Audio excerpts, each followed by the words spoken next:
नमस्कार, मी स्वप्नाली. तुम्ही बघत आहात आपले बदलापूर. आपण बदलापूर पूर्व कात्रप या परिसरामध्ये आलेलो आहोत. कात्रप गावामध्ये अनेक घरांचं मोठ्या प्रमाणात नुकसान झालंय. आपण जर बघत असाल तर हे भलं मोठं झाड जे आहे, हे झाड रहिवाशी वस्तीवरती पडलेलं आहे. या ठिकाणी अनेक अशा चाळ आहेत आणि त्या चाळीमध्ये अनेक रहिवाशी राहतात. त्याच रहिवाशांच्या घरावरती हे झाड जे आहे ते सध्या पडलेलं आपल्याला पाहायला मिळतंय. आपण सध्या जर बघत असाल तर या झाडामुळे अनेकांचा जीव या ठिकाणी जाऊ शकत होता, कारण हे झाड जे आहे थेट त्यांच्या घरामध्ये छत कोसळून जे आहे ते खाली आलेलं आहे. आता याला नेमकं जबाबदार कोण? पावसाळीपूर्वी ज्या काही उपाययोजना केल्या पाहिजे त्या कुठेतरी झालेल्या नाहीत का, असा प्रश्न निर्माण होतोय. आपल्यासोबत काही रहिवासी असणार, त्यांच्या संवाद साधूया. काय सांगाल? अतिशय धक्कादायक घटना या ठिकाणी घडलेली आहे, काय मागणी करतात? इथे आम्ही पूर्वीपासून आमचं भाकरींचं बिझनेस होतं आणि पूर्वीपासून आम्ही करतोय, असं नाही. 15-20 वर्ष झालं आमचं हे बिझनेस आहे. आतापासून म्हणजे हे झाड पडले तेव्हा सकाळी आम्ही त्यांना प्रशासनाचे त्यांची माणसांना पण आम्ही फोन केलं होतं, पण इथे कोणीही आले नाही. स्थानिक नगरसेवक ते इथले काहीच लक्ष देत नाही. ते आमच्या इथे म्हणजे साधी कचरा न्यायला सुद्धा कोणी येत नाही, एवढं स्थानिक नगरसेवक आमचं म्हणजे हे करतात.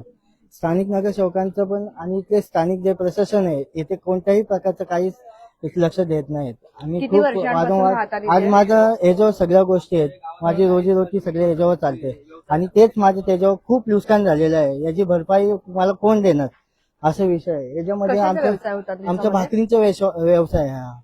आम्ही भाकरी बनवून आम्ही देतो, असं आहे. त्याच्यामध्येच आमचं ते पूर्ण नुकसान झालेलं आहे. मशीन पूर्ण हे झालेलं आहे. आता काय करायचं ते आम्हाला पण काही समजत नाही याच्यामध्ये. धन्यवाद.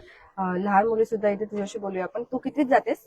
मी 6वीत आहे. कुठल्या शाळेमध्ये आहेस? स्टेशनच्या कडेला कुलगाव शाळा आहे मराठी, तिथे राहतेस. कुठलं घर आहे तुझं यांच्यापैकी?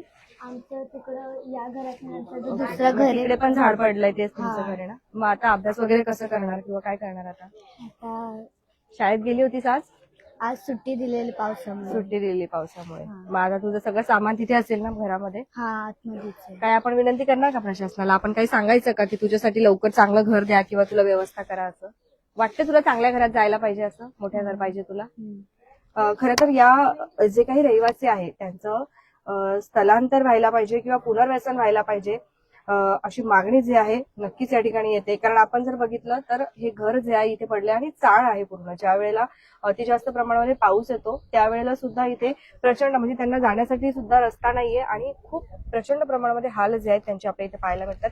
इथे सुद्धा जर आपण बघितलं आता तर हे सगळे रहिवासी जे आहेत ते आता रस्त्यावर आलेले आपल्याला पाहायला मिळत आहेत. तुमच्या काही प्रतिक्रिया असतील आम्हाला कमेंट सेक्शनच्या माध्यमातून नक्कीच येऊ द्या. इथे काही महिला आहेत त्यांच्याशी आपण संवाद साधूया. तुम्ही कुठे राहतात?